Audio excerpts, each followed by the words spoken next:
Get a couple of slugs under your belt, and you'll forget all about sleep. Butter your eye. Drink party, boys and girls! Hey, is that some new stunt? Drinking the chaser first. No, I forgot to tell Rocky. You'll have to excuse me, boys and girls, but I'm off the stuff for keeps. Oh, what the hell was that? That was Jason Robards and company in the 1960 televised version of Eugene O'Neill's The Iceman Cometh. This is Theater Talk. I'm Susan Haskins, and here with me my co-host, Michael Riedel of the New York Post. Well, there's a lot of stuff going on Broadway with Eugene O'Neill these days. There was, of course, recently the revival of The Iceman Cometh, and opening in March we have a revival of A Moon from the Misbegotten starring Cherry Jones. O'Neill is, I think, considered America's greatest playwright. And tonight we have an interview with Barbara and Arthur Gelb, who are the authors of a 3-volume biography of O'Neill. And we taped this interview with them last year, and we are going to show it to you right now. We are delighted tonight to be joined by Barbara Gelb and Arthur Gelb. Welcome. Thank you. 40 years studying Eugene O'Neill. What was the genesis of that obsession? If it can be called obsession. People do become obsessed with O'Neill, don't they? We are obsessed. You can call it an obsession, yes. The genesis probably was the production of Long Day's Journey into Night in 1956. We had seen that same year the production of The Iceman Cometh with Jason Robards, which was a real watershed production, which was tremendously impressive, and we had always been O'Neill fans. And when a few months later Long Day's Journey came out, we realized how tremendously autobiographical it was. And we were extremely curious to know exactly how autobiographical it actually was, because there had never been a biography of O'Neill, which is a very interesting thing. I mean, he was a famous playwright. He had won the Nobel Prize, the only American playwright ever to win the Nobel Prize, and yet there had never been a full-length biography of him. Why was that, do you think? He was a very reclusive man. He did not give many interviews until very late in his life. He began giving a few. But there was really nothing known about him, probably because he had this very strange, dark family history that he did not want to talk about. And for the first time, it was exposed to some degree in Long Day's Journey. Which you remember was he didn't want released for 25 years. That's right. Oh, that's true, until after his death. But actually, his widow... Way beyond his death. His widow totally violated his wishes, and... Thank goodness, yes. Well, yes, thank goodness, because he had been kind of in limbo, and his reputation was nil at that point.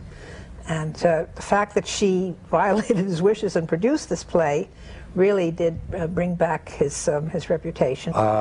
What really stirred us more than anything was the opening, not only, well, the revival of Iceman with Jason.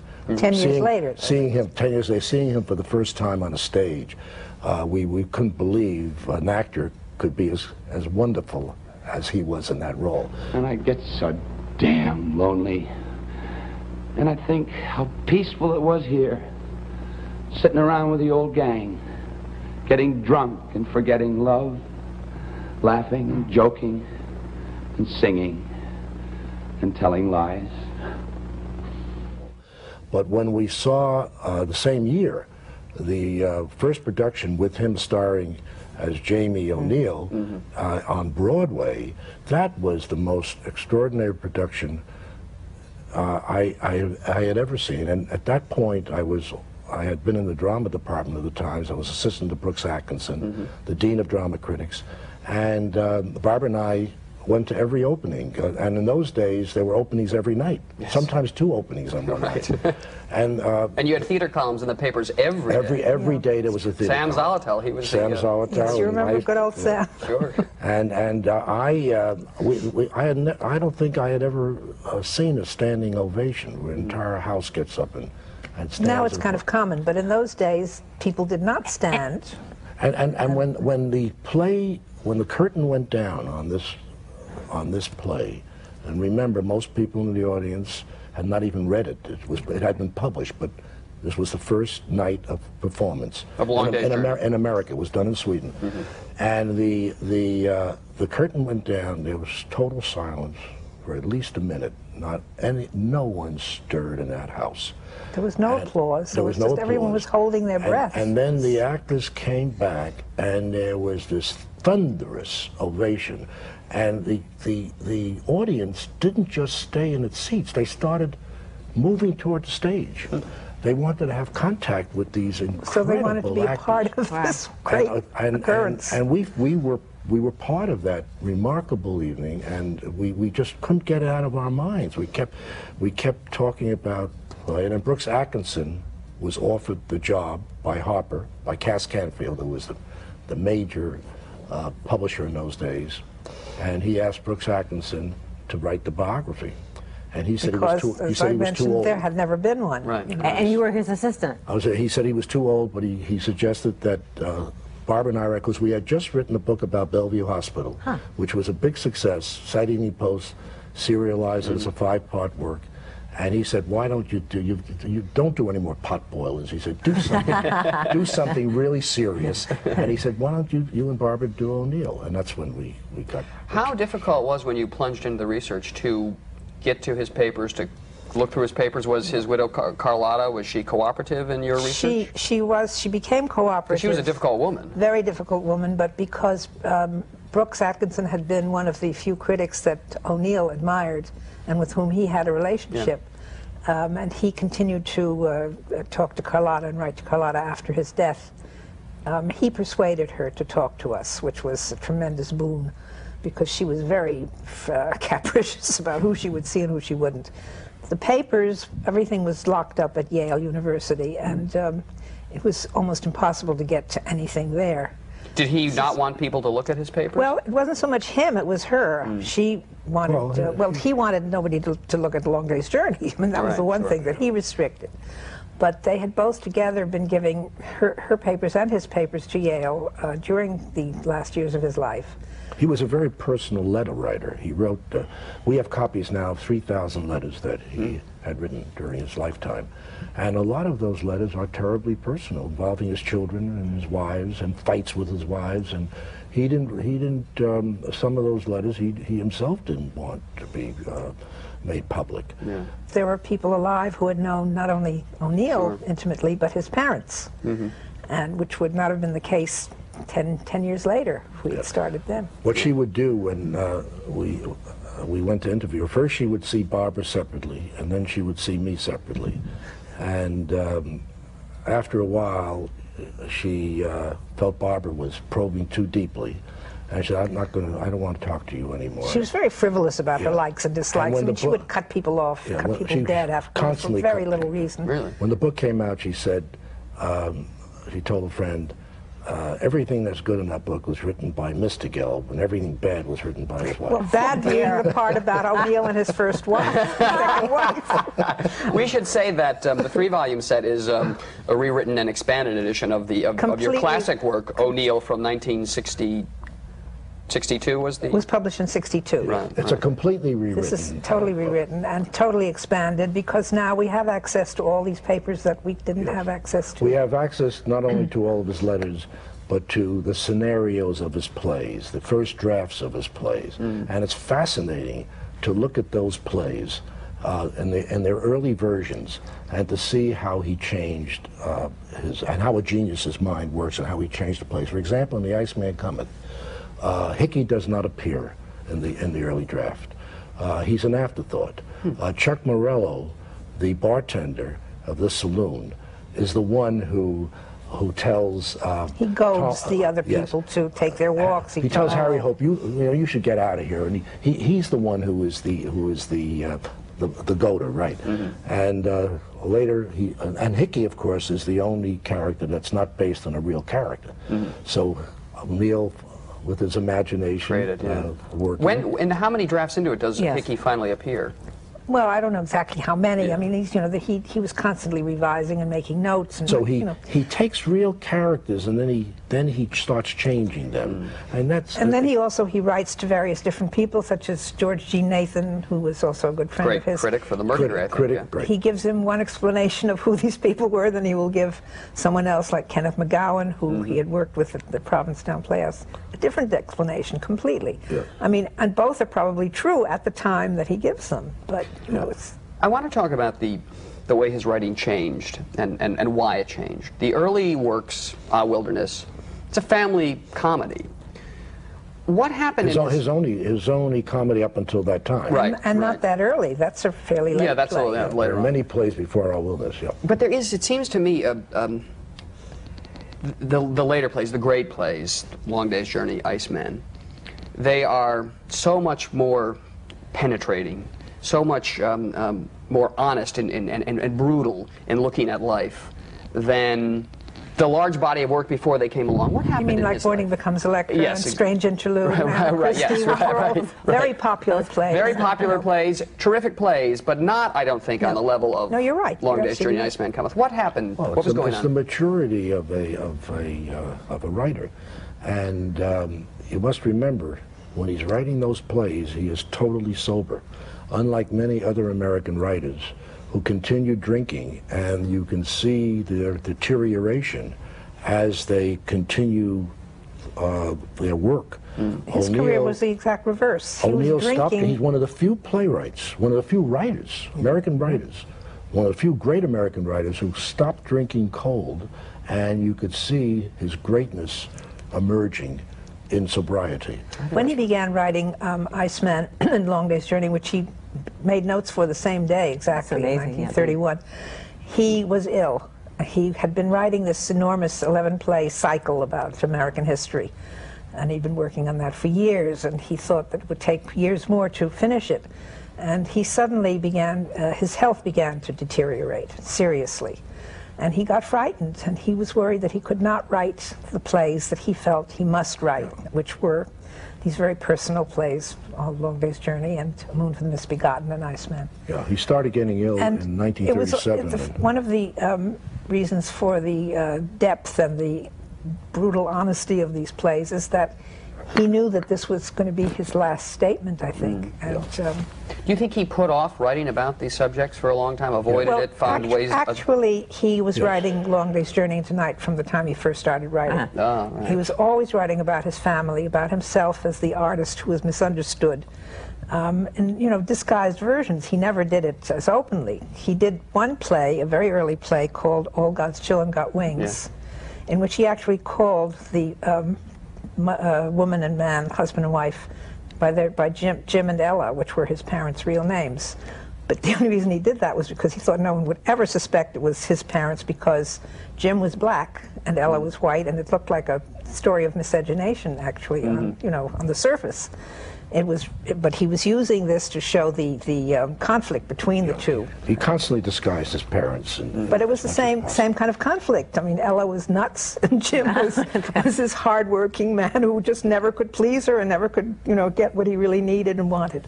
What's interesting about him to me in his career is that there's so many examples of American playwrights who write their greatest plays when they're young. Yeah. You know, Tennessee Williams and Arthur Miller, often very autobiographical plays, and the later works are really not as good as that early burst of creativity. Great plays come late in the life. O'Neill went the other way. I Yeah. mean, he stopped drinking and then began writing, as you But you say, must his remember, really as you great said a little while ago, that these plays were brewing in his mind. They just didn't come out of nowhere at that particuar point in his maturity. And he had been experimenting He had with been taking notes. those characters. From 1929 on, he was taking notes about his parents, and the effect they were having on him. His mother's addiction, his father's selling out, in a sense, because he gave up his career as a Shakespearean actor in order to take the money way out. To be Monte Cristo. To be Monte Cristo. Right. And our book, what our first volume tries to do, is to show the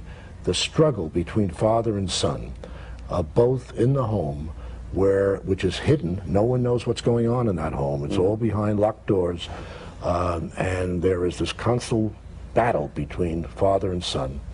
And the withdrawal of the mother. And the withdrawal of the mother. resentment of this withdrawal by O'Neill. And then outside the home, there is the fight, the battle between father and son and father, over the father's old, melodramatic, silly theater, which Monte Cristo stands for, and O'Neill's determination to throw over that theater and create the modern American theater based on the influences of Ibsen and Strindberg, and of course Shakespeare. When did O'Neill, you know, in your research, discover Ibsen and Strindberg? Are there any notes and diaries where he reads them and says, this is something that is going to have a profound influence on my life? What do you see there? He makes notes, he writes letters, he tells people later in interviews that it was discovering Strindberg that made him realize what the potential of theater could be in America. There's a wonderful book by Bernard Shaw called The Quintessence of Ibsenism, which he discovers when he's still in the senior year in high school. In boarding school. But O'Neill was an avid, voracious reader from the time of 7. He was reading Anatole France when he was 7 years old. He read and read. He did nothing but read. He read constantly. All his life. It was an escape at first, but then he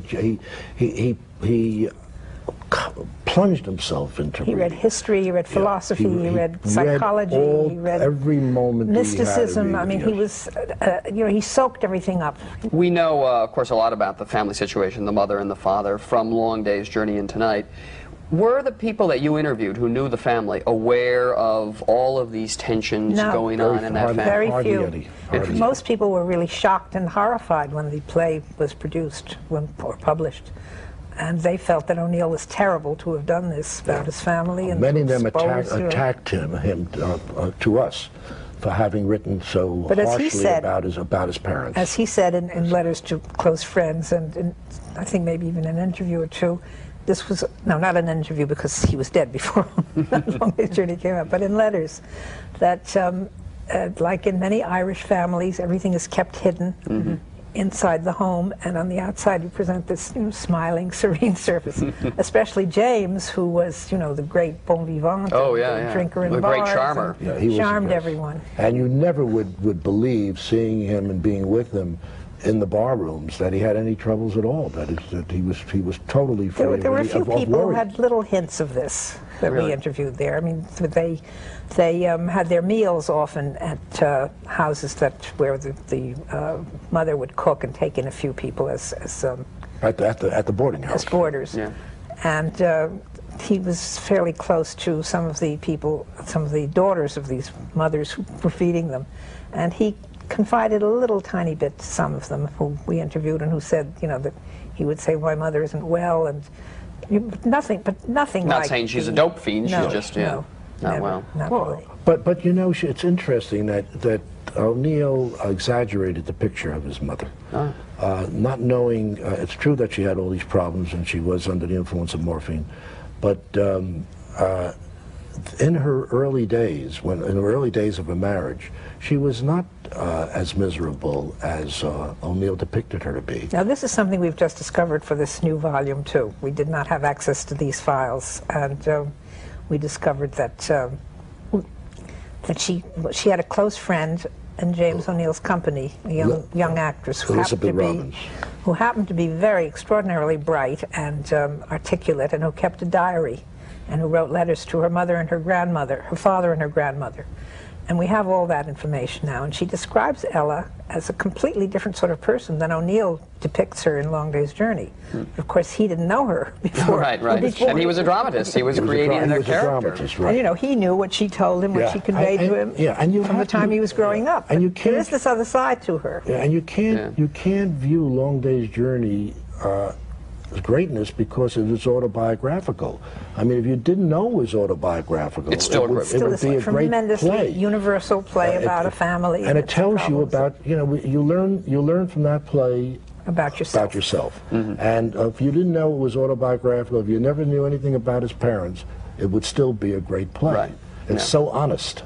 That's what makes it so great. And psychiatrists love to analyze it, because many have told us that analyzing that play is like having O'Neill on the couch, because it is so true psychiatrically and psychologically. About sons and fathers. Yes, and, that's right. Now, I must ask you, you of course had an illustrious career at the New York Times and are now head of the New York Times Foundation, but you were the drama reporter. Well, I started out as the way most reporters started out in those days, in the mid-40s. I was a police reporter, general assignment. I covered the City Hall, and then I was about to go overseas, and Brooks Atkinson, who was then the great drama critic of the Times, called me, and I was at the United Nations, and getting my experience, and he asked me to if I'd like to join the drama department, because I had been writing pieces for the Sunday drama section on a freelance basis. And he said, you could always go overseas, why don't you try this, and I think you'll like it, and maybe you could be a critic someday. Did you ever interview O'Neill? Did you ever meet him? No, but Barbara did. I met him very briefly. My stepfather was a playwright, S.N. Berman, Sure, yes. and he had a play on Broadway at the same time that O'Neill had Iceman Cometh rehearsing. He had met O'Neill in California. I don't remember exactly the circumstances, but they were both produced by the Theater Guild, and I suppose someone in the Guild put them together. And my stepfather told me he had an absolutely enchanting visit with him in California. O'Neill showed him his Nobel Prize. He took it out and actually showed him the physical prize. And they became, you know, sort of semi-friends. And when O'Neill came to New York a few years later to rehearse Iceman, my stepfather invited him to come to a rehearsal of his play. And knowing that I was fascinated with O'Neill, he said I could come to that rehearsal. So I just very, very briefly was introduced to him and shook hands with him. He was very frail, and he didn't even get up. He couldn't get up. He was, you know, really not physically robust. Playwrights, not only Sam Berman, but all playwrights admired O'Neill. He stood for the best that American drama. For the greatness for the revolution of the American theater. He made it grow up. In fact, Sam Berman, when we started working on the book, and we got more and more into debt because we wanted to do so much research, he staked us to finish the book, because he said this book has to be finished. Yeah. Yes, Harper gave us a tiny advance and paid none of our expenses. In those days, advances were not very large. Well, still for theater books, I'm afraid they're not very large either. We have to wrap it up, but very quickly, is there an O'Neill play that you think is underappreciated that we should go back to and is deserving of the kind of full-scale revival that The Iceman Cometh had with Kevin Spacey last season, and that A Moon for the Misbegotten is going to get soon, I think, with Cherry Jones? That may be the one play that, but it did have a wonderful, brilliant production. Sure, with Colleen Dewhurst. But after the great production of Anna Christie, which I always thought, I think you would agree, yes, you Barbara, never can tell. I mean, was that kind seems of like a very silly play, and we saw that at a preview, and we were aghast. I mean, it was just. But it depends on it happened to be that Neeson and Richardson were in love at that moment. Right, Natasha Richardson and Liam Neeson. The heat on the stage was palpable. If you had a Neeson and Richardson in Desire Under the Elms, let's say, right, yeah, I think you'd have the same kind of that could be probably revived. Of reaction. That's a play that's underrated, I believe. Desire Under the Elms. I think there's a possibility that someone will do a great production of it. Are you listening, Lincoln Center or Roundabout Theater Company? Oh, we talked to them about it. The book is Eugene O'Neill, Life with Monte Cristo, published by Putnam and Applause Books. The authors are Barbara and Arthur Gelb, the O'Neill experts. Thanks a lot for being our guest tonight on Theater Talk. Thank you. So we close now with the Goodman Theater production of A Moon for the Misbegotten, which is moving to Broadway in March. We'll see you next time on Theater Talk. Good night. The world must be full of lights. So you didn't have a drink at the inn, eh? Well, then it must be the air itself smells of whiskey today, though I wasn't